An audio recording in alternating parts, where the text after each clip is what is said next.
My son's teacher told him she'd be a better parent than me. I taught her a lesson she will never forget. My 6-year-old son, Oliver, started first grade so excited about his new teacher, Miss Whitman. She was young, maybe 25, always smiling, and Oliver said she was the nicest teacher in the whole school. He'd come home talking about how she read stories with special voices and let them have extra snack time on Fridays. I was thrilled he loved school so much after a rough kindergarten year with a strict teacher who made him cry. The first month was perfect.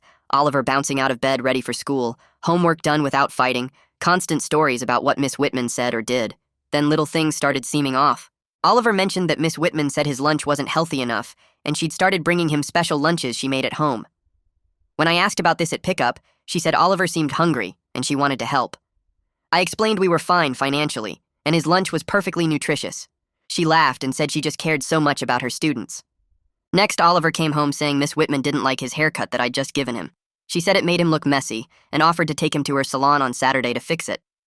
I emailed immediately saying that wasn't appropriate. She responded that she was just trying to help since I seemed overwhelmed as a single dad.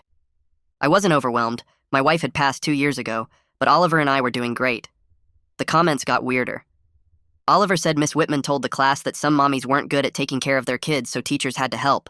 When another kid said their mommy was the best, Miss Whitman said sometimes kids didn't know what good care looked like. Oliver was confused because he didn't have a mommy anymore, but Miss Whitman kept talking about how mommies needed to do better.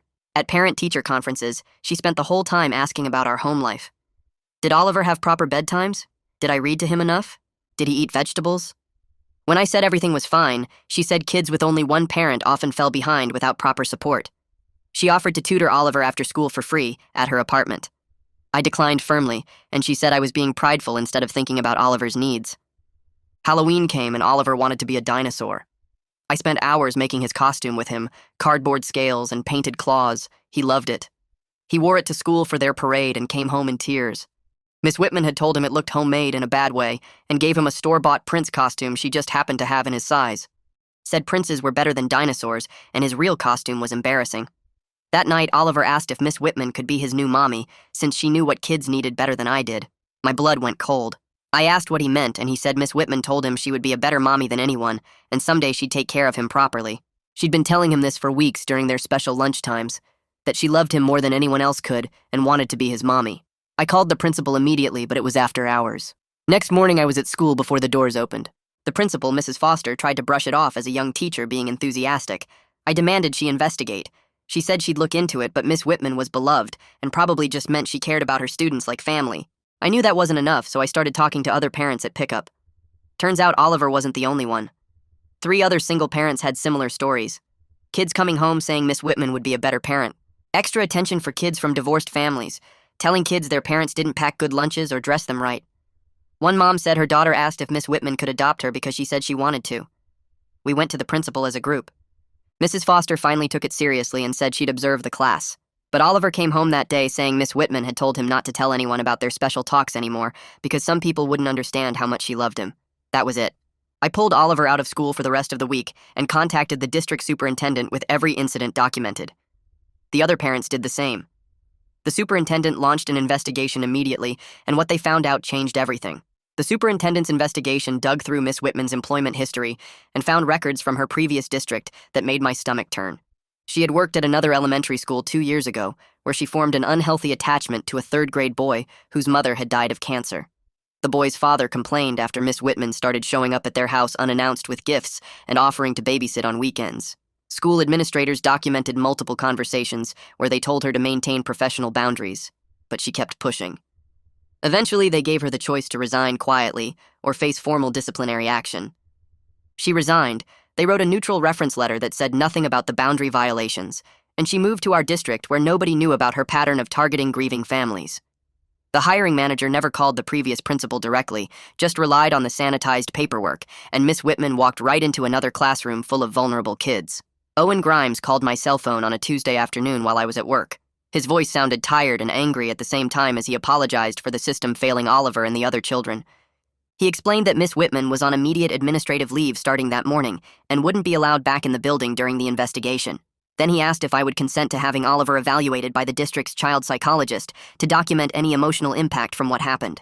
I agreed without hesitation because I needed to understand what my son had been through and whether the confusion I saw in him was normal or something deeper. Owen said he'd have the psychologist's office contact me to schedule an appointment and thanked me for my patience with the process. After we hung up, I sat in my car in the work parking lot for 20 minutes, trying to process the fact that this could have been prevented if someone at her old school had been honest about why she really left. That evening, I sat Oliver down on the couch in our living room and tried to find words that would make sense to a 6-year-old. I told him Miss Whitman wouldn't be his teacher anymore because she made some mistakes about what teachers should say to students. His face crumpled immediately, and tears started running down his cheeks as he asked if he did something wrong. My heart felt like it was breaking as I pulled him onto my lap and spent the next hour reassuring him that he was perfect, and this had nothing to do with anything he said or did.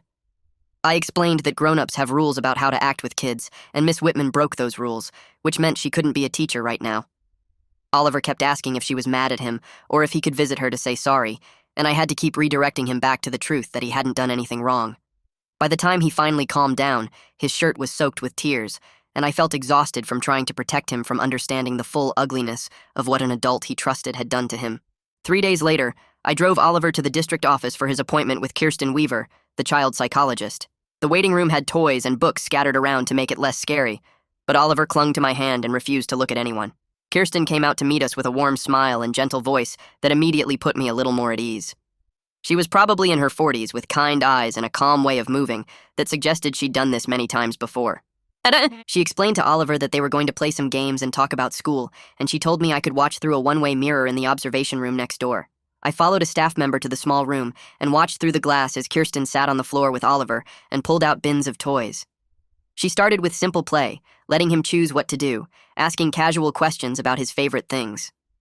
Gradually, she steered the conversation toward school and teachers, using puppets to act out scenarios about what teachers should and shouldn't say to students.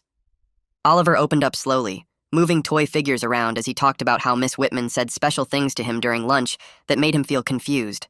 I watched my son try to make sense of why his favorite teacher told him she wanted to be his mommy and whether that meant something was wrong with our family.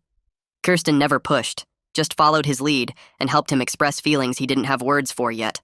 After the session ended and Oliver went back to the waiting room with a staff member, Kirsten brought me into her office to discuss what she observed. She sat across from me with a notepad and explained that Oliver showed clear signs of emotional manipulation and confusion about adult boundaries. The way Miss Whitman had positioned herself as a maternal figure while undermining my role as his father had left him uncertain about who to trust and what appropriate care looked like. Kirsten said the good news was we caught it early enough that therapy could help him rebuild a healthy understanding of teacher-student relationships before the damage became permanent.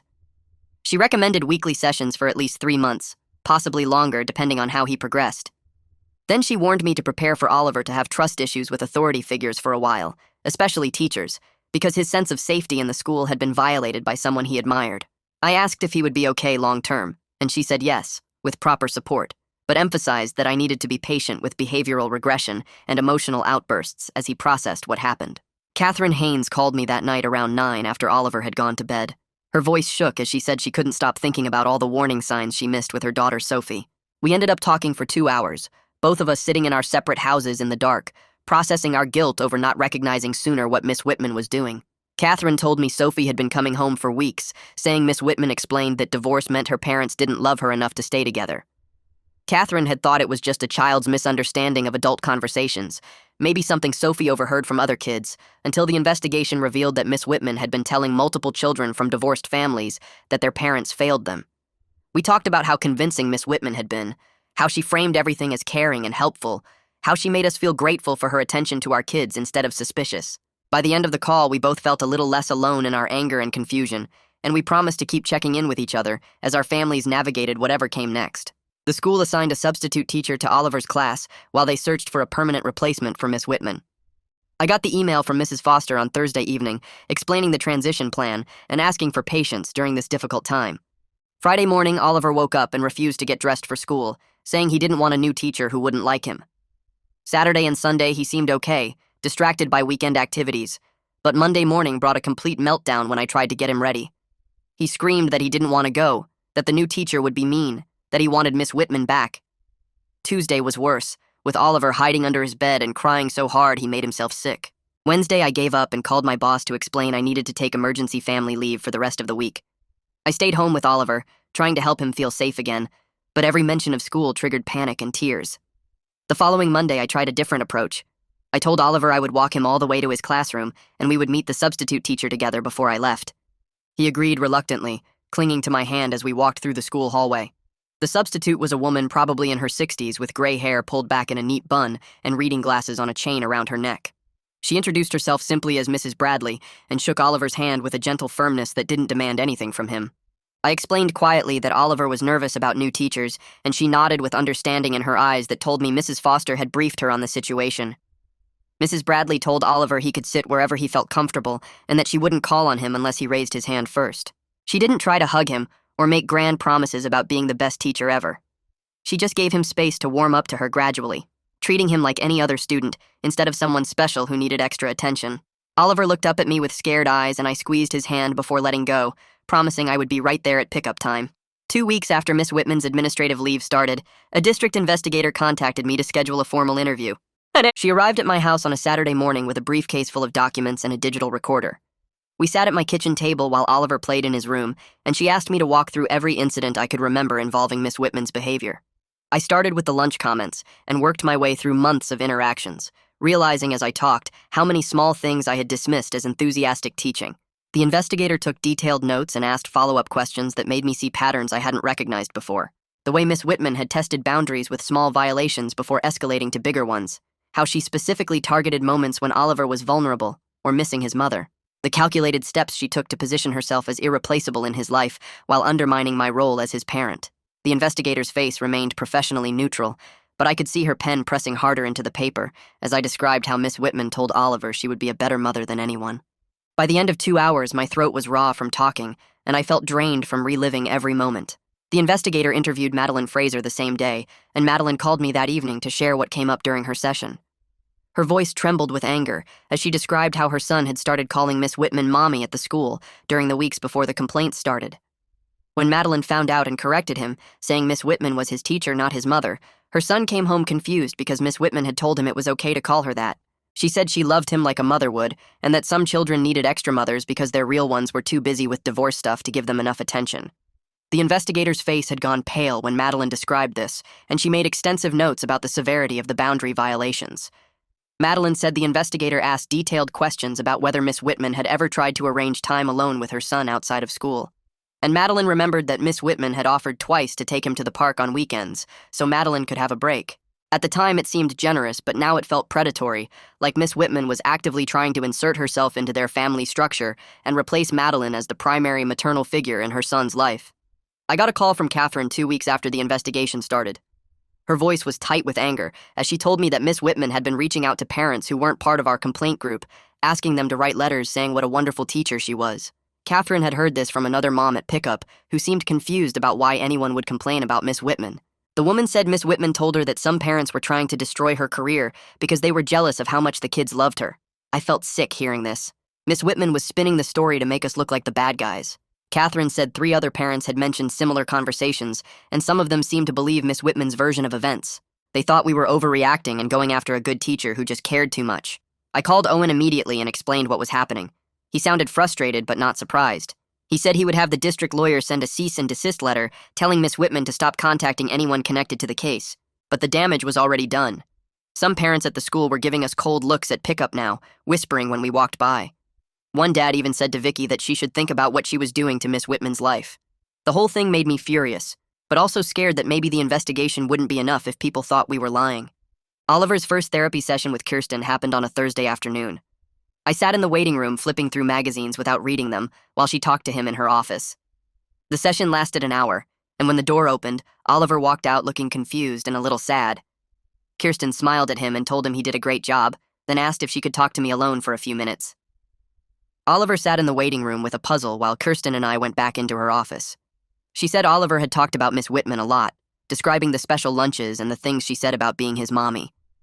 Then Kirsten told me that at the end of the session, Oliver had asked her a question that broke my heart. He wanted to know if it was okay that he still missed Miss Whitman, even though she did bad things.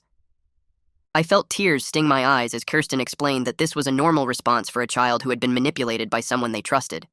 When I picked Oliver up and we got in the car, he asked me the same question. I pulled over in the parking lot so I could look at him while I answered. I told him that feelings were complicated, and it was completely normal to miss someone even when they hurt you. I explained that Miss Whitman had said and done things that weren't okay, but that didn't mean all the fun times they had together were fake. I said that grown-ups are responsible for making good choices even when kids don't understand why things are wrong, and Miss Whitman had made bad choices that weren't his fault. He nodded slowly and asked if he would get in trouble for missing her. I promised him he would never get in trouble for his feelings, only for his actions, and that it was okay to feel confused about all of this. Owen called me a week later to tell me the school board had scheduled a closed hearing to review the investigation findings. He said I could submit a written statement if I wanted, or I could attend the hearing and speak directly to the board. He explained that the hearing would include the investigator's report, statements from affected families, and Miss Whitman's response through her lawyer. I asked if I had to attend, and he said no, but he thought it might help the board understand the real impact on our children if they heard from us directly. I told him I would be there. I needed to look those board members in the eyes and make them understand what Miss Whitman had done to Oliver. After I hung up, I called Catherine to let her know about the hearing. She said she was planning to attend too, and we should all meet beforehand to prepare our statements together. She suggested a coffee shop near the district office, and I agreed. Madeline and Vicky both said they would come too when Catherine reached out to them. We needed to support each other through this because none of us had ever done anything like this before. The four of us met at the coffee shop 3 days before the hearing. We sat at a corner table with our drinks getting cold while we talked about what we wanted to say to the board. Catherine looked exhausted, dark circles under her eyes that matched mine. Madeline kept rubbing her temples like she had a headache that wouldn't go away. Vicky was quieter than usual, just listening and nodding as we talked. We were all dealing with our kids' emotional fallout at home while trying to manage our own anger and guilt about not seeing the warning signs sooner. Catherine said her daughter was having nightmares again and asking why Miss Whitman didn't love her anymore. Madeline's son had started acting out at the school with the substitute teacher, refusing to follow directions because he said she wasn't as nice as Miss Whitman. Vicky's daughter kept asking when Miss Whitman was coming back. We were all exhausted from explaining the same things over and over to our confused kids, while dealing with the judgment from other parents who thought we were overreacting. I told them about the cold looks at pickup and the dad who confronted Vicky. We all agreed that no matter what happened at the hearing, we had done the right thing by speaking up. Before we left, Catherine reached across the table and grabbed my hand. She said we needed to make a pact to support each other through whatever came next, whether the board sided with us or not. We all put our hands together in the middle of the table like kids making a promise, and it felt good to know I wasn't facing this alone. The night before the hearing, I couldn't sleep. I lay in bed staring at the ceiling, replaying every interaction I'd had with Miss Whitman. The lunch comments, the haircut criticism, the Halloween costume incident. How had I missed the pattern? How had I not seen that she was systematically trying to replace me in Oliver's life? I kept thinking about all the times I'd dismissed my gut feeling that something was off because she seemed so enthusiastic and caring. At 3 in the morning, I gave up on sleep and went to my kitchen table. I pulled out a notebook and started writing down every single incident I could remember. Every comment Miss Whitman made about Oliver's lunch or clothes or haircut. Every time she offered to take him somewhere alone. Every conversation where she questioned my parenting or suggested I was overwhelmed. I wrote down exact dates when I could remember them and approximate timelines when I couldn't. I included what Oliver told me about their special lunch times and the things she said about being his mommy. I wrote about the Halloween costume and how Oliver came home crying, asking if Miss Whitman could be his new mom. The more I wrote, the clearer the pattern became. She had tested boundaries with small violations first, then escalated when I didn't push back hard enough. She had targeted Oliver's grief over losing his mother and positioned herself as the solution to his pain. By the time the sun came up, I had 10 pages of documentation. My hand was cramping from writing and my eyes burned from lack of sleep, but I felt more prepared to face the board than I had before. The hearing was scheduled for 10 in the morning at the district office. I arrived early with my 10 pages of notes clutched in my hand.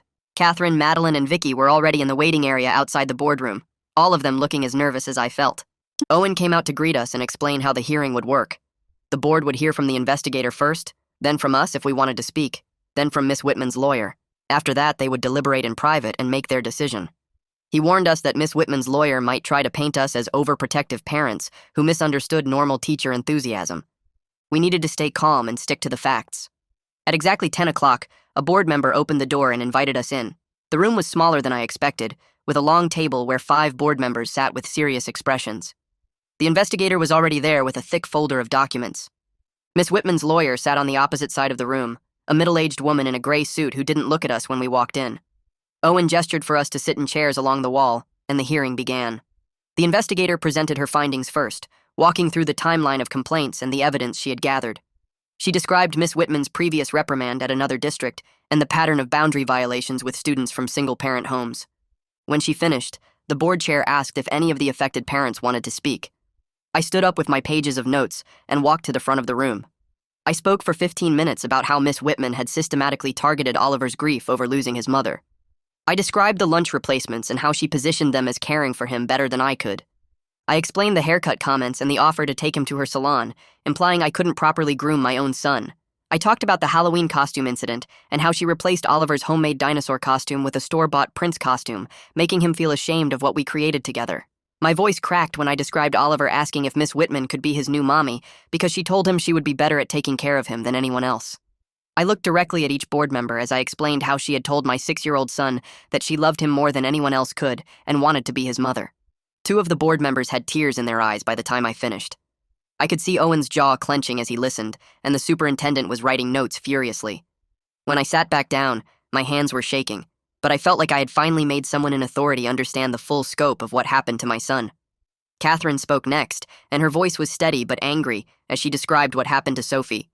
She explained how Miss Whitman had told Sophie that divorce meant her parents didn't love her enough to stay together, how she emphasized over and over that Sophie's family was broken and sad because of the divorce. Catherine's voice got louder as she described how Sophie started having nightmares about her parents dying because Miss Whitman kept talking about how terrible it was for children when families fell apart. Sophie had asked Catherine if she and her ex-husband were going to die like Oliver's mom did, because Miss Whitman said that's what happened to families that weren't whole. The board members shifted uncomfortably in their seats as Catherine spoke. One of them, an older man with glasses, interrupted to ask the investigator a pointed question about why the previous district's concerns weren't caught during the hiring process.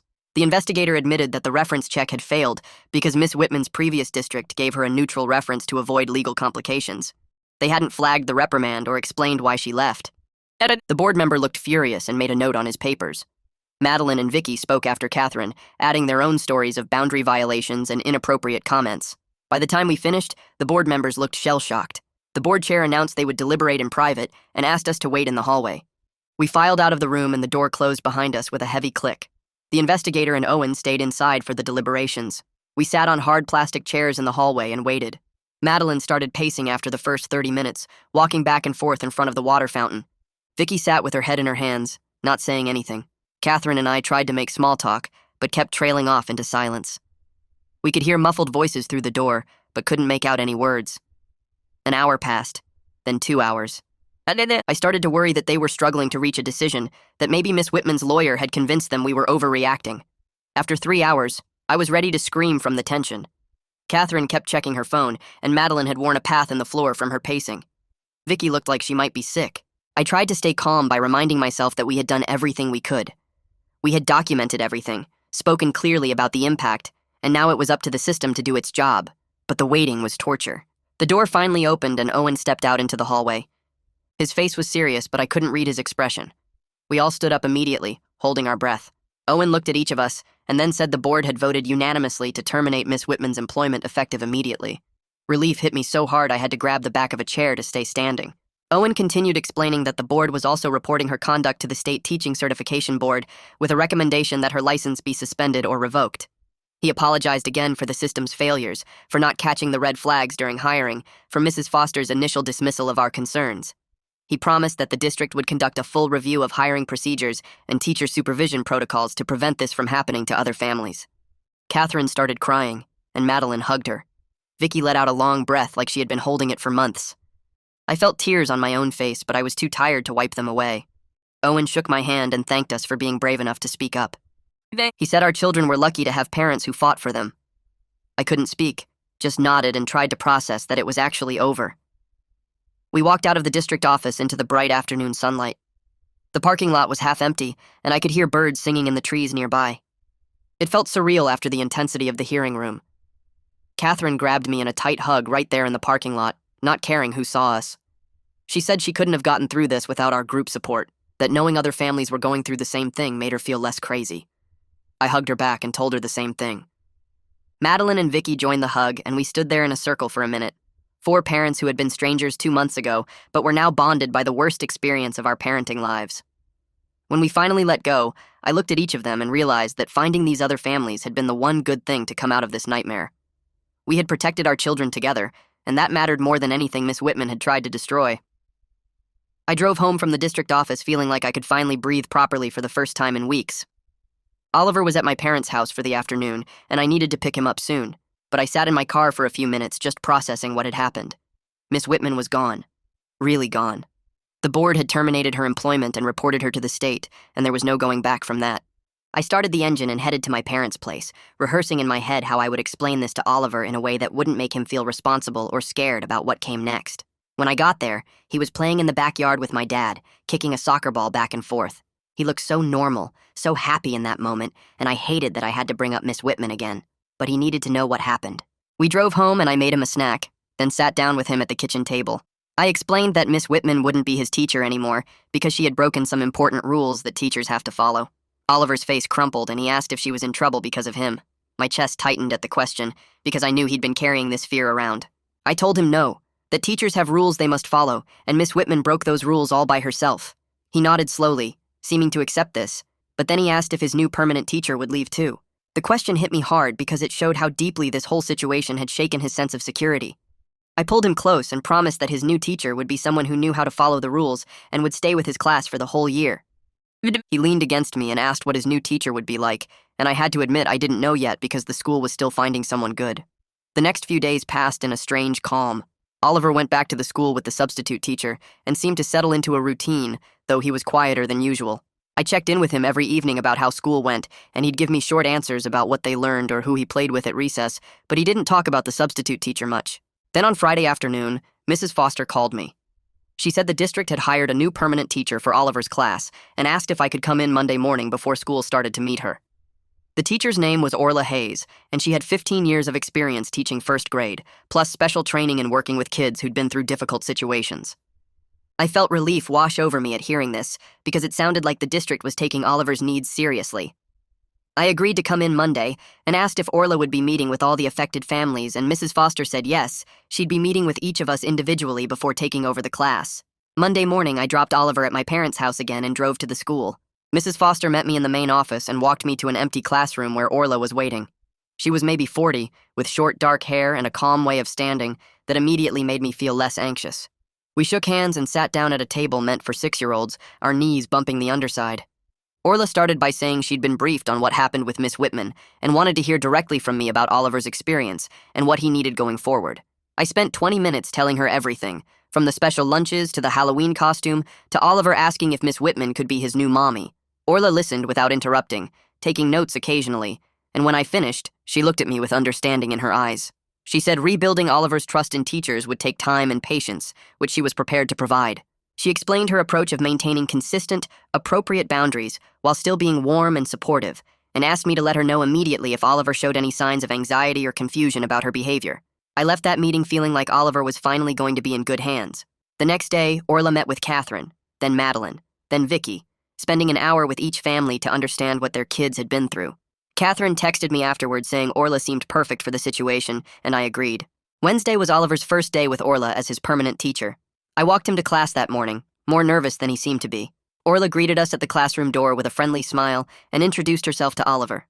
She told him she was excited to be his teacher and was looking forward to learning with the whole class.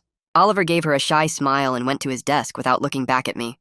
I stood in the hallway for a minute, watching through the door window as Orla started the morning routine, and then I forced myself to leave and trust that this would be okay. That afternoon at pickup, Oliver came out of school with his backpack bouncing against his shoulders.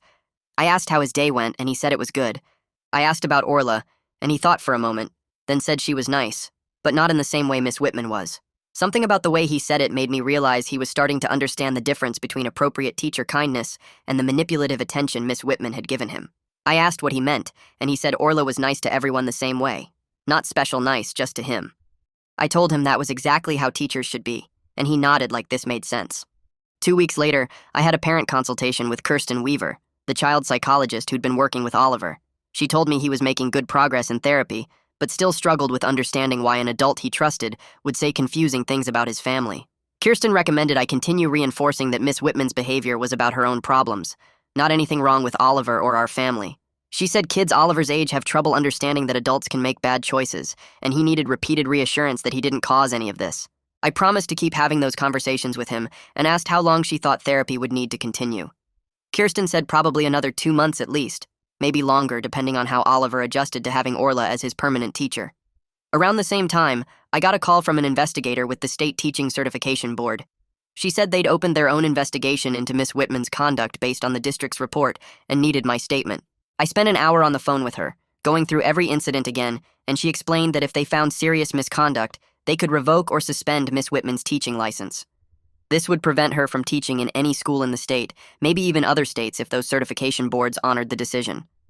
I asked how long the investigation would take, and she said probably 3 to 4 months because they had to interview multiple witnesses and review all the documentation. I hung up feeling glad that the state was taking this seriously, but frustrated that it would take so long. That evening, Catherine called me, her voice tight with anger. She said she'd been looking at Miss Whitman's social media and found posts about being persecuted for caring too much about her students. Miss Whitman hadn't named anyone specifically, but she was clearly talking about our complaints and painting herself as a dedicated teacher being punished for going above and beyond. Some of her friends and former students' parents were commenting in support, saying she was the best teacher their kids ever had and that we were overreacting. I felt my blood pressure spike reading the posts Catherine forwarded to me.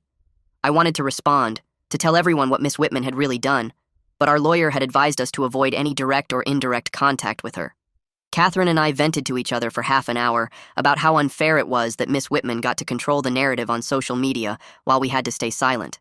But eventually we agreed that engaging would only make things worse. 3 weeks into working with Orla, Oliver had a setback. He came home from the school looking anxious and asked if we could talk.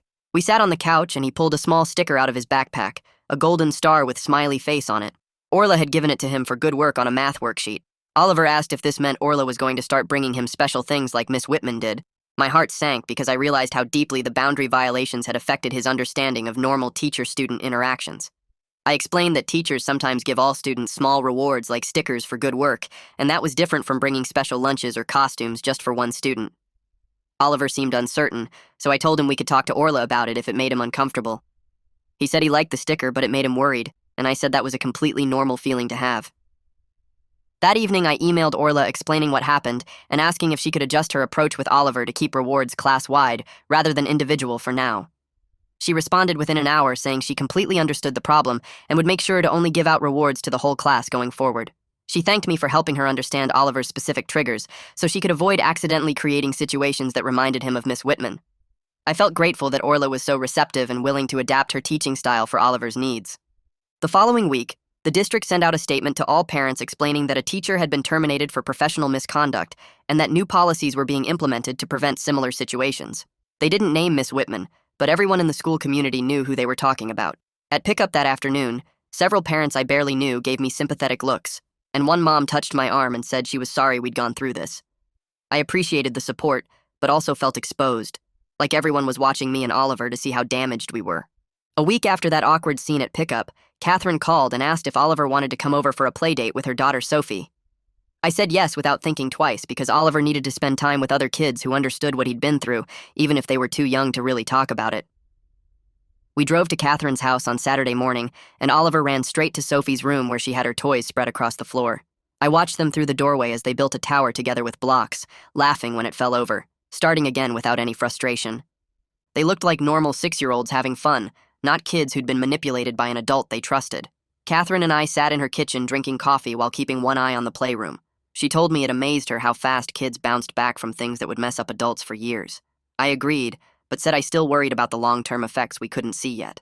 Catherine nodded and admitted she had the same fear, that Sophie would grow up with trust issues or problems with authority figures. We sat there for a while just watching our kids play, both of us dealing with the guilt of not protecting them better, while also trying to accept that we'd done the best we could with the information we had. The next therapy session with Kirsten brought good news for once. She pulled me aside after working with Oliver and explained that he was making real progress in how he thought about what happened. Oliver could now say that parts of being in class with Miss Whitman were fun and nice, like the special voices during story time or the extra snacks on Fridays, while also understanding that the things she said about being his mommy and taking care of him were wrong. Kirsten said this ability to hold 2 different feelings at once was a big step for a 6-year-old. Most kids his age saw things as all good or all bad, but Oliver was learning that people could do some things right and other things very wrong. She told me this meant he was processing the experience in a healthy way instead of just burying it or getting confused about who to trust. I felt relief wash over me because I'd been so scared that Miss Whitman had damaged something in Oliver that we couldn't fix. 2 days later, I got home from work and found a thick envelope in the mailbox with a law firm's return address I didn't recognize. My stomach dropped before I even opened it. Inside was a letter from Miss Whitman's lawyer threatening to sue me. Catherine, Madeline, and Vicky for defamation and conspiracy to destroy her career. The letter said we'd made false accusations that cost her job and reputation, and unless we issued public apologies and paid damages, they'd file a lawsuit seeking hundreds of thousands of dollars. My hands shook so bad I could barely hold the pages. I called Catherine right away, and she said she'd gotten the same letter. Her voice was tight with anger, but she reminded me that her lawyer had warned us this might happen. She said people who got caught doing wrong things often tried to scare their accusers into silence. I knew she was right, but seeing those legal threats in writing made everything feel real and dangerous in a new way. Catherine, Madeline, Vicky, and I met at a coffee shop that evening to figure out what to do. None of us had money for a big legal fight, and the idea of being sued terrified all of us. Madeline suggested we pool our money and hire a lawyer together instead of each getting our own. We called around and found an attorney who handled education law cases and agreed to meet with us as a group. His name was Robert Adler, and his office was in the next town over. We drove there together 2 days later, all 4 of us crammed into Catherine's car, passing around the threatening letters and trying not to panic. Robert read through everything carefully, asked us detailed questions about what we'd reported and what evidence we had, and then leaned back in his chair. He told us that our complaints were made in good faith with real evidence to back them up, which protected us from defamation claims. He explained that truth was a complete defense against defamation, and everything we'd reported had been proven true by the district's investigation. Robert said Miss Whitman's lawyer was probably just trying to scare us into staying quiet, and that actually filing a lawsuit would force Miss Whitman to defend her actions in public court, where all the evidence would come out. He didn't think they'd actually follow through with the threat. Robert drafted a response letter laying out all the documented evidence of Miss Whitman's misconduct. He listed every incident we'd reported, every witness statement, every finding from the district investigation. His letter made it clear that any lawsuit would require Miss Whitman to explain in open court why she told students she wanted to be their mommy, why she brought them special lunches and costumes, why she said their parents weren't good enough. Robert sent the letter and we waited. Days went by with no response. Then a week passed. Then 2 weeks. The threat of legal action just disappeared like it had never existed. Robert called to tell us he didn't expect to hear anything back, that the other lawyer had probably advised Miss Whitman that a lawsuit would only make things worse for her. I felt the tension I'd been carrying in my shoulders finally start to ease. Oliver's therapy sessions shifted focus after that. Kirsten started working with him on understanding what healthy relationships with adults should look like. She used examples from his life, asking him how I showed him I cared versus how Miss Whitman had done it. Oliver said I made him breakfast and helped with homework and took him to the park. Kirsten asked if I ever told him I loved him more than anyone else could, or said I should be the only person taking care of him. Oliver shook his head no. She brought up his grandparents and asked how they showed love. Oliver talked about how they took him to movies and taught him to ride his bike and called every week to check on him. Kirsten asked if they ever said his dad wasn't good enough, or that they should raise him instead. Again, Oliver said no. Then Kirsten mentioned Orla and asked how she acted as his teacher. Oliver described how Orla helped everyone in class equally, how she was nice, but not in a way that made him feel special or different from the other kids. Kirsten explained that this was what appropriate care looked like, people showing they cared through consistent actions without trying to make him feel like he belonged only to them. 4 months after I first filed the complaint, I got a letter from the State Teaching Certification Board. They'd completed their investigation into Miss Whitman's conduct. The board decided to suspend her teaching license for 2 years and required her to complete professional ethics training and undergo a psychological evaluation before she could even apply to get her license back. I read the letter 3 times trying to figure out how I felt about it. Part of me felt relieved that the state took it seriously enough to actually suspend her license, but another part of me felt angry that 2 years seemed way too short for what she'd done to our kids. I called the attorney Robert Adler and asked if this was normal. He explained that without criminal charges, this was actually a pretty serious professional consequence. The suspension would be on her record permanently, and any future employer who checked would see it. Most school districts wouldn't hire someone with a boundary violation suspension on their record. Robert said 2 years might not feel like enough, but it would likely end her teaching career for good. Mrs. Foster called me in for a meeting about the new policies the district was putting in place.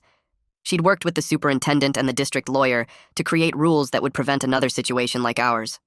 Every teacher would now get regular observation visits from administrators, not just the scheduled ones they knew about in advance. All staff had to complete training on professional boundaries every year. Parents would have a clear way to report concerns without worrying that the principal would brush them off. Mrs. Foster looked tired as she explained all this, like she'd aged 5 years in the past few months. She asked me, Catherine, Madeline, and Vicky to meet with her as a group to review the changes and tell her if we thought anything was missing.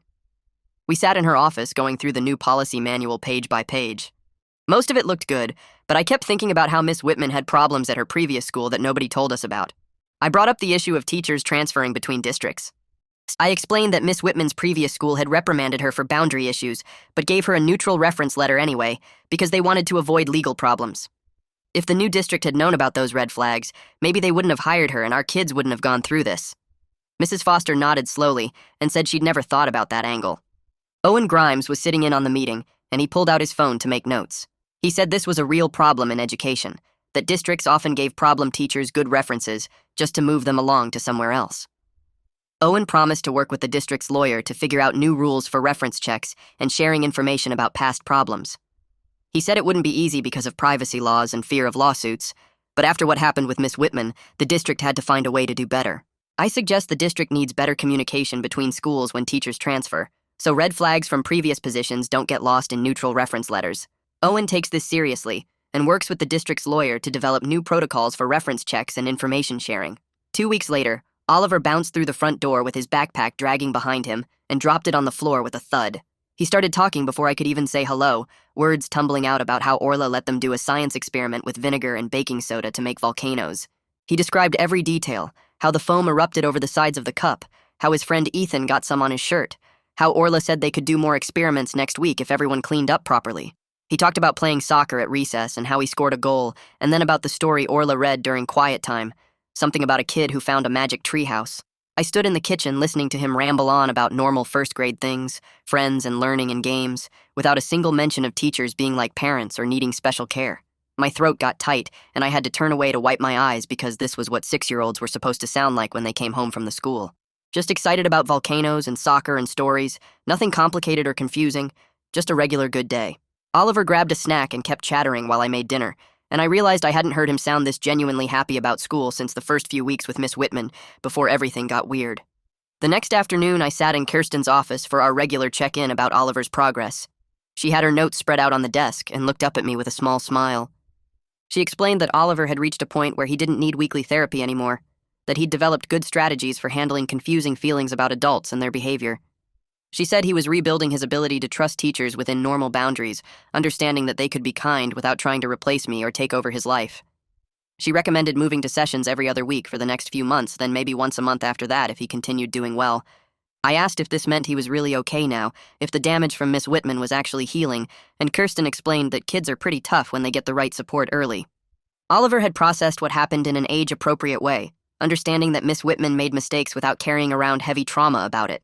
He might be more cautious with teachers than other kids his age, but that wasn't necessarily a bad thing, just a learned awareness of appropriate boundaries.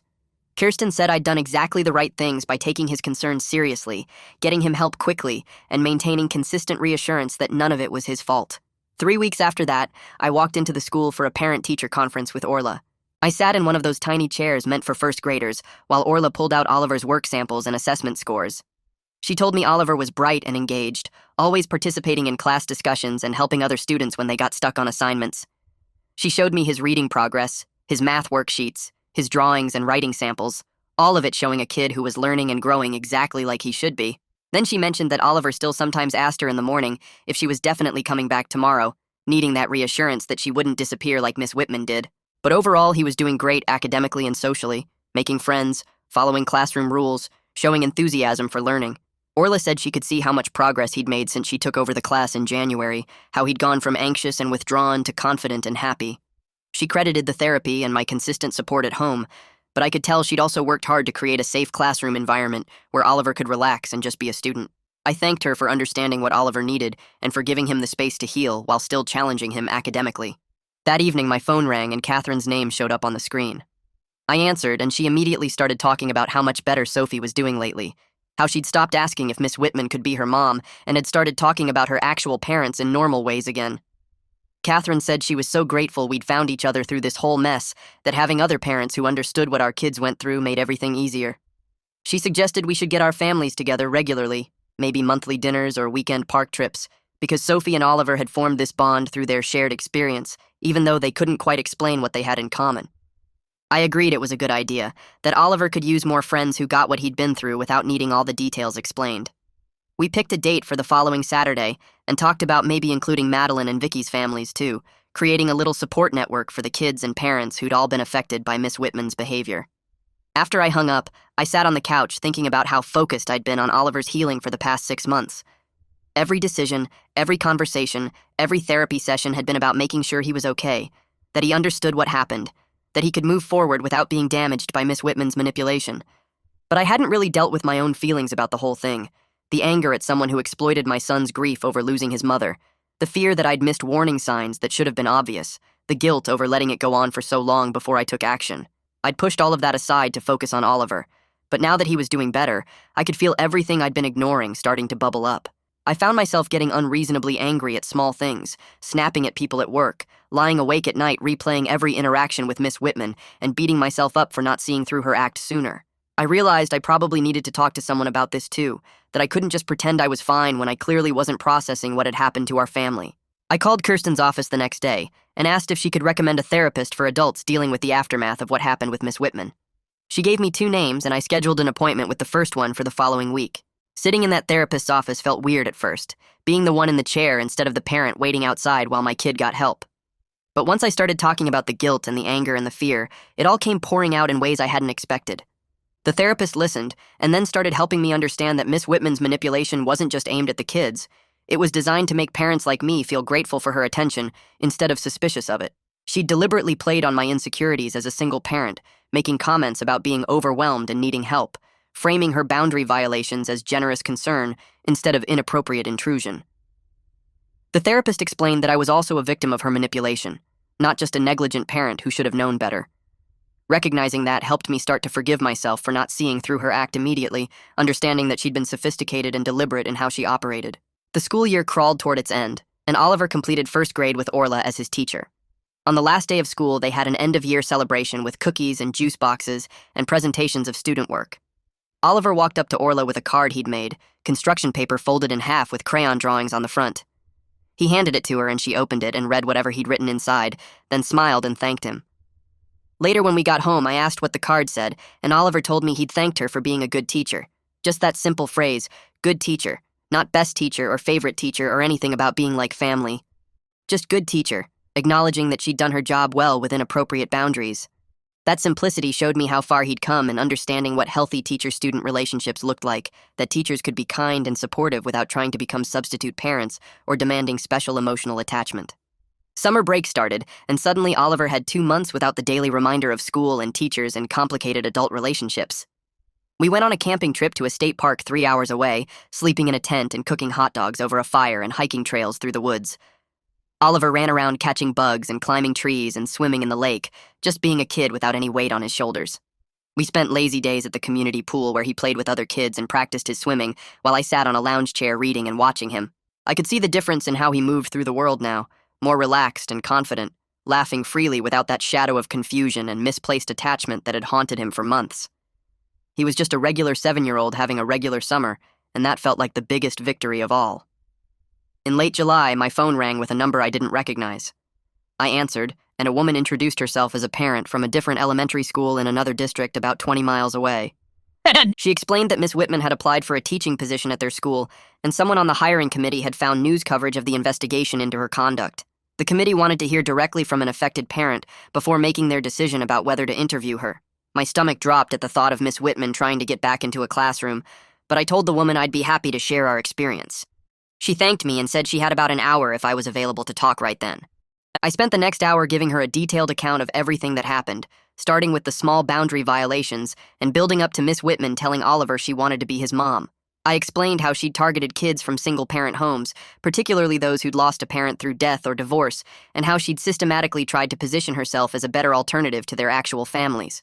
I described the emotional impact on Oliver, the months of therapy he'd needed, the fear and confusion he'd experienced. I told her about the other families affected, about the investigation findings, about the suspension of Miss Whitman's teaching license. The woman on the phone stayed quiet through most of it, occasionally asking clarifying questions, and when I finished, she thanked me for being so thorough and honest. She said the hiring committee would definitely not be moving forward with Miss Whitman's application, and that she was grateful someone had thought to reach out to affected families before making that mistake. After I hung up, I felt this sense of purpose, knowing that sharing our story might protect other children from going through what Oliver experienced, that something good could come from our painful situation. A week after that phone call, I got a text from Catherine asking if I wanted to meet for coffee with her, Madeline, and Vicky. We'd been in touch here and there over the summer, quick messages checking in on how our kids were doing, but we hadn't all gotten together since the investigation wrapped up. I agreed, and we met at a cafe downtown on a Saturday morning while our kids were at various activities.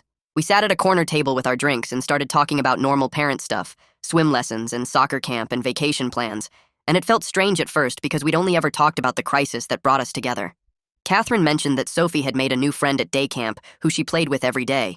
Madeline said her son was learning to ride a bike without training wheels. Vicky showed us photos of her daughter's art project, a painting of their family that included their dog. We were just parents sharing the small joys and challenges of raising kids, not a support group bonded by trauma. About an hour into the conversation, Vicky said something that made us all pause.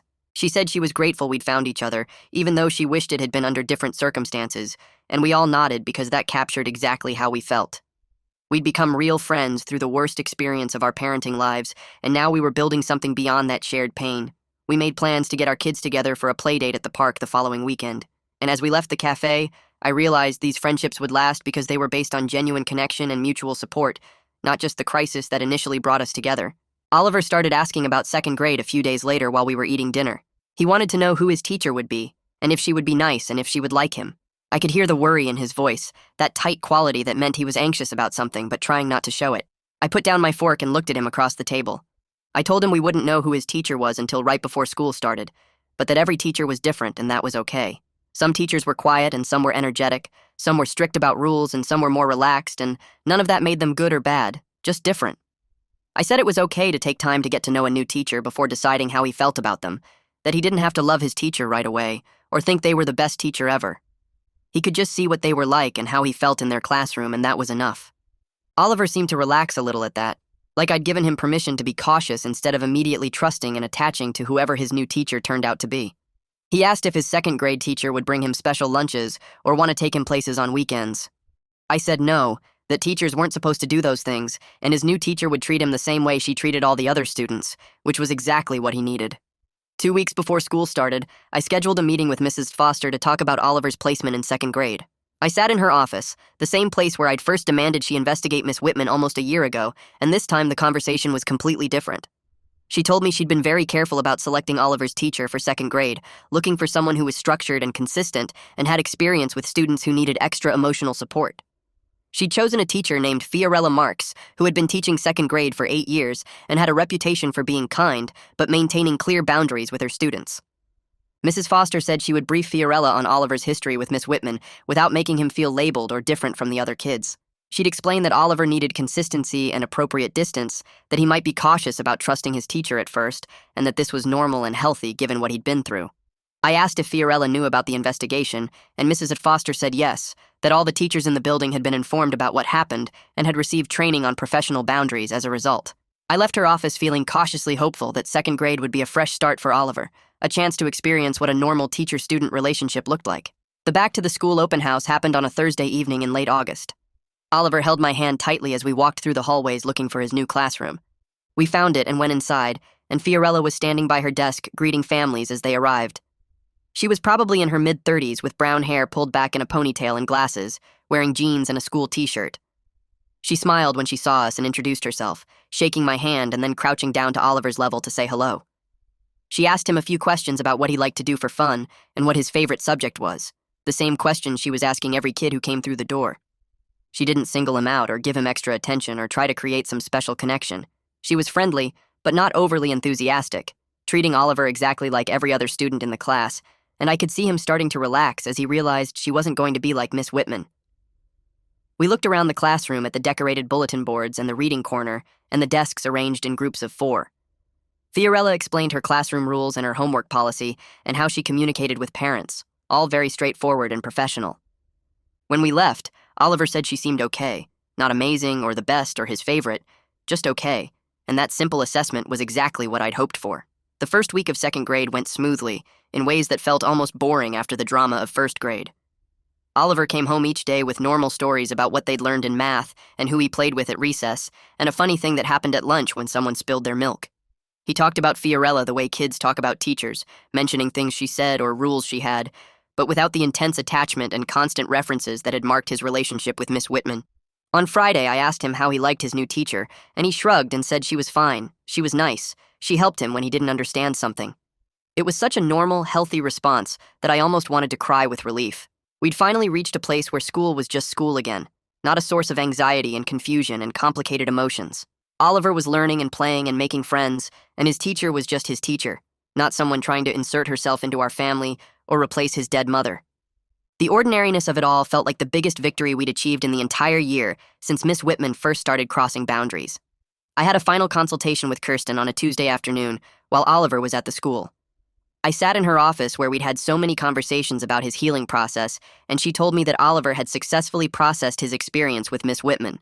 He developed an age-appropriate understanding of boundaries and what healthy teacher-student relationships looked like. He knew that teachers should be kind and helpful, but not try to act like parents, that they should treat all students fairly without singling anyone out for special attention, that they shouldn't tell students they love them or want to be their mom or dad. Kirsten said Oliver had done the work of integrating this confusing experience into his understanding of the world without being traumatized by it, which was the best outcome we could have hoped for. She recommended we end our regular therapy sessions, but keep her as a resource if any issues came up in the future. If Oliver started showing signs of anxiety about teachers or authority figures, if he had trouble trusting adults, if anything triggered memories of what happened with Miss Whitman, I could call her and we'd schedule appointments as needed. But for now, Oliver was healthy and resilient and ready to move forward. I thanked her for everything she'd done to help my son heal, and I left her office feeling grateful that we'd had access to someone who understood childhood trauma and knew how to guide kids through it. The district held a parent meeting in September, where Owen Grimes presented the new policies and procedures they'd implemented in response to our case. I sat in the school auditorium with about 200 other parents and listened as he explained the changes. All teachers would now receive annual training on professional boundaries and appropriate relationships with students. Principals would conduct more frequent classroom observations, looking specifically for boundary violations. The district had created a clear reporting system for parents to raise concerns, without fear that their complaints would be dismissed. They'd changed their reference check procedures to include direct conversations with previous employers instead of just accepting written references. Owen acknowledged that the system had failed to protect our children and that these changes were designed to make sure it didn't happen again. After the presentation, several parents came up to me privately to thank me for speaking up and making the schools safer for all children. One mom said her daughter had mentioned that her teacher sometimes said things that made her uncomfortable, and now she felt like she could report it and be taken seriously. Another dad said he'd been worried about seeming overprotective if he questioned his son's teacher's behavior, but now he knew the district would listen. I felt proud that something good had come from our painful experience, that Oliver's suffering had led to changes that might protect other kids from similar situations. Oliver and I were sitting at the kitchen table one evening doing homework when he said something that caught me off guard. He told me he understood now that Miss Whitman was confused about how to be a good teacher. It was such a simple, childlike way of explaining what had happened, reducing her manipulation and boundary violations to confusion rather than malice or mental illness. But it showed me that he'd integrated the experience into his understanding of the world in a way that made sense to him. He wasn't traumatized or angry or scared. He'd processed what happened and come to a conclusion that let him move forward without carrying emotional damage. I asked him what he meant by confused, and he said that teachers are supposed to help kids learn and be nice to them, but they're not supposed to try to be their mom or dad, and Miss Whitman didn't understand that difference. He said Fiorella understood it because she was nice, but she didn't try to be his mom. She was just his teacher. I told him he was exactly right, and that I was proud of how he'd figured all this out. I silently thanked Kirsten for her skilled guidance in helping him reach this point of understanding without bitterness or fear. I was checking my email one Saturday morning when I saw a message from the state certification board. My stomach tightened as I opened it, wondering what they wanted almost 2 years after Miss Whitman's license had been suspended. The email informed me that Miss Whitman had applied for early reinstatement of her teaching license and asked if I wanted to submit a statement opposing it. She'd only been suspended for 2 years and was trying to get her license back after serving just half that time. I sat at my computer for a long time thinking about what to write. Part of me wanted to be angry and vengeful, to write a statement full of rage about what she'd done to Oliver and the other kids, but I knew that wouldn't be effective or appropriate. I needed to write something measured and factual that explained why 2 years wasn't sufficient time to ensure she wouldn't repeat her pattern with other vulnerable children. I spent the next hour writing a response that laid out the specific boundary violations she'd committed, the emotional impact on the affected students, and my concerns about her applying for reinstatement so quickly. I explained that while I hoped she'd gotten help for whatever drove her behavior, I didn't believe 18 months was enough time to address the deep issues that led her to target grieving and divorced children and try to insert herself into their families. I said the certification board should require her to complete the full 2-year suspension and demonstrate through therapy records and professional evaluations that she'd genuinely changed before allowing her back into a classroom. I submitted the statement and hoped the board would take it seriously. 3 weeks later, I received another email from the certification board. They'd denied Miss Whitman's early reinstatement request, and she would need to serve her full 2-year suspension before she could apply again. When she did apply for reinstatement, she would need to provide documentation of completed therapy, undergo a psychological evaluation, and demonstrate understanding of professional boundaries through additional ethics training. The board's decision gave me a sense of closure I hadn't realized I needed. The system had initially failed us when Mrs. Foster dismissed my concerns and when the hiring process didn't catch Miss Whitman's previous boundary violations. But ultimately, the system had taken the situation seriously and prioritized children's safety over a teacher's career convenience. Miss Whitman wouldn't be able to walk into another classroom and do to other kids what she'd done to Oliver, at least not for another year, and not without proving she'd changed. I closed my laptop and went to find Oliver, who was playing in the backyard with a neighbor kid, laughing and running and being a normal 7-year-old without any weight on his shoulders. 3 weeks after the certification board's decision, Mrs. Foster called to ask if Catherine and I would speak at a parent education night the district was organizing.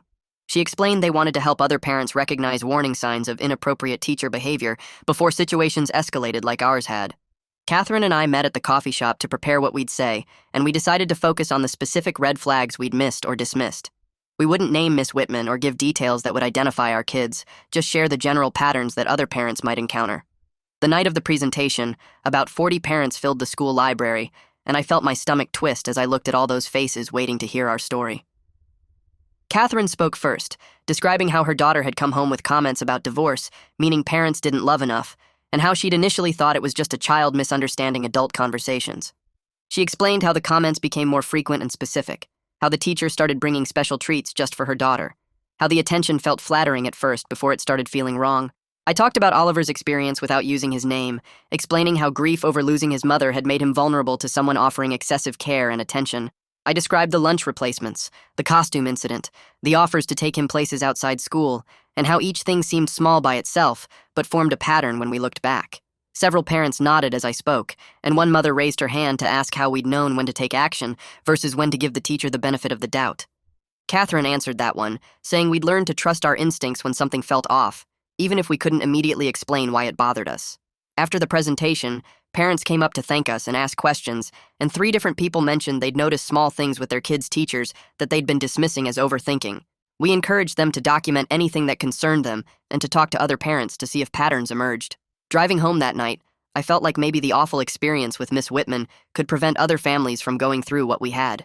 Oliver's 2nd grade year moved along without any problems that made my stomach drop or my mind race with worry. He'd come home talking about math problems and playground games, and a kid named Ethan who collected rocks, all the normal stuff 7-year-olds cared about.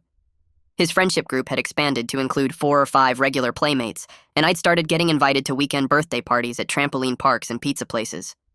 Fiorella sent home weekly progress reports that showed Oliver reading above grade level and participating actively in class discussions, and at our fall conference she told me he was a joy to teach. She mentioned that he sometimes asked for extra reassurance about classroom routines and whether she'd be there the next day, but she understood why, and gave him the consistency he needed without making him feel different from other kids. I watched him do his homework at the kitchen table one evening, his tongue sticking out slightly as he concentrated on writing sentences about his favorite animal, and realized I wasn't constantly analyzing every teacher interaction or watching for signs of inappropriate attention. When Fiorella gave the class a group reward of extra recess time, Oliver came home excited about playing longer, not worried about what the reward meant or whether it came with strings attached. His relationship with his teacher was exactly what it should be, built on respect and appropriate boundaries, and I could see him thriving in that healthy environment. Parent pickup became a normal routine again, instead of a chance to interrogate Oliver about his day and scan for warning signs. He'd run out of school with his backpack bouncing, tell me 1 or 2 highlights from the day, and then we'd go home and move on with our evening. The hypervigilance that had consumed me during the crisis with Miss Whitman had faded into normal parental awareness, the kind where I paid attention but didn't obsess over every detail. I found myself sitting in the bleachers at Oliver's soccer practice one Saturday morning, chatting with other parents about normal things like weekend plans and whether the kids needed new cleats yet, and realized I'd stopped second-guessing every adult interaction in his life. When his coach praised his improvement at dribbling, I didn't wonder if the attention was appropriate or if there was some hidden agenda behind the compliment. When the team mom organized a pizza party after their last game, I didn't worry about who would be supervising or whether Oliver would be singled out for special treatment. The constant mental checklist I'd been running through every interaction had quietly disappeared, replaced by the normal awareness that any parent has about their kids' activities and relationships. At the school, when Fiorella asked if I could volunteer for the fall festival, I said yes without spending 3 days analyzing whether it was appropriate or what her motivations might be. I helped run the ring toss booth alongside other parents, and when Fiorella stopped by to thank the volunteers, I had a brief, pleasant conversation with her about how well Oliver was doing, without my mind racing through every word looking for hidden meanings. The fear and suspicion that had colored every interaction with teachers and school staff had faded, and I could engage with Oliver's education the way I had before Miss Whitman, trusting that most people who work with kids genuinely care about them in appropriate ways. I still paid attention and stayed involved, but I wasn't constantly watching for warning signs or preparing for the next crisis. Oliver asked me one evening why I seemed happier lately, and I realized he'd been picking up on the shift in my energy, even though I hadn't consciously noticed it myself. I told him I was happy because he was doing so well in the school, and making good friends, which was true. But the deeper truth was that I'd finally let go of the fear that had been driving me since we'd gone through the situation with Miss Whitman.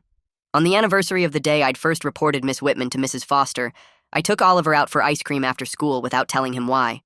We sat at a small table with our cones, his chocolate chip and mine mint, and I asked him if he remembered when he'd had a different first-grade teacher before Orla.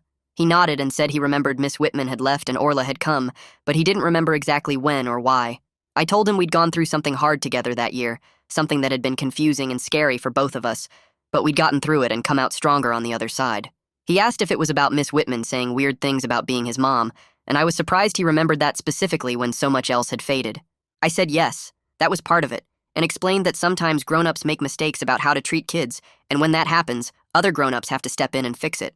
He seemed satisfied with that explanation and went back to eating his ice cream, telling me about a science experiment Fiorella was planning for next week involving volcanoes. The fact that he could mention his current teacher in the same conversation where we'd talked about Miss Whitman without any anxiety or confusion showed me how far he'd come in processing what had happened. He didn't need to understand the full timeline or all the details of what we'd gone through. He just needed to know that we'd faced something difficult together and made it through, and that was enough understanding for a 7-year-old. We finished our ice cream and walked back to the car, and Oliver asked if we could stop at the park on the way home. I said yes, and watched him run toward the swings, a normal kid having a normal day, and felt grateful that the crisis with Miss Whitman hadn't broken either of us.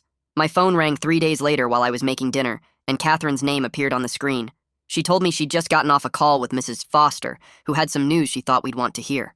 The district had developed a comprehensive training program on professional boundaries and appropriate teacher-student relationships, and they were naming it the Parent Advocacy Initiative in honor of our group of families who'd spoken up about Miss Whitman.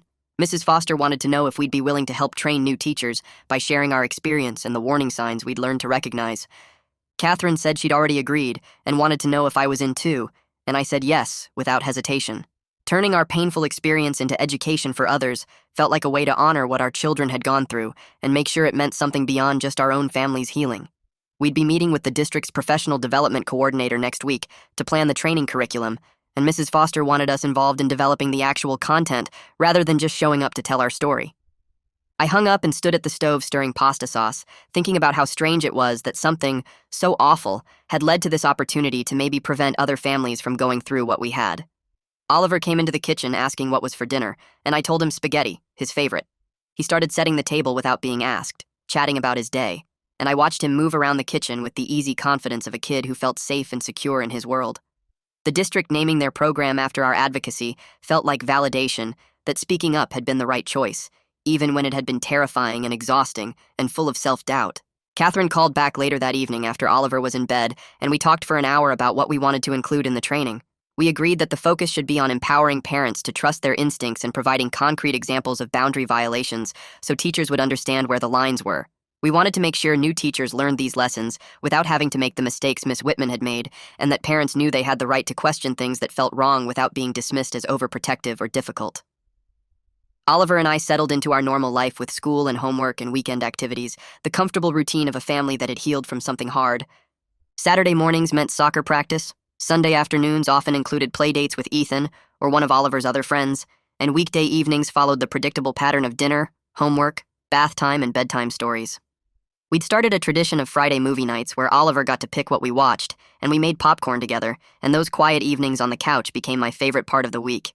He was doing well in the school, bringing home spelling tests with gold stars and math worksheets he'd completed carefully, and Fiorella's notes in his folder were consistently positive. When other parents asked me how things were going, I could honestly say great without the qualifier of considering what we went through that had colored my responses for so long. We were more careful now about trusting too quickly. Both of us and I noticed Oliver took longer to warm up to new adults in his life than he had before Miss Whitman. But we weren't broken or bitter, just wiser and more aware of how things could go wrong when boundaries weren't maintained. I'd learned to trust my instincts instead of dismissing concerns as overreaction, and Oliver had learned that it was okay to feel uncomfortable with adult behavior and tell me about it. The hardest parenting challenge I'd faced since losing my wife had taught me that protecting Oliver sometimes meant making waves and refusing to accept dismissive responses from people in authority. I looked at my son playing in the backyard one Sunday afternoon, building an elaborate fort out of cardboard boxes, and felt proud of both of us for getting through the crisis with Miss Whitman and coming out stronger on the other side.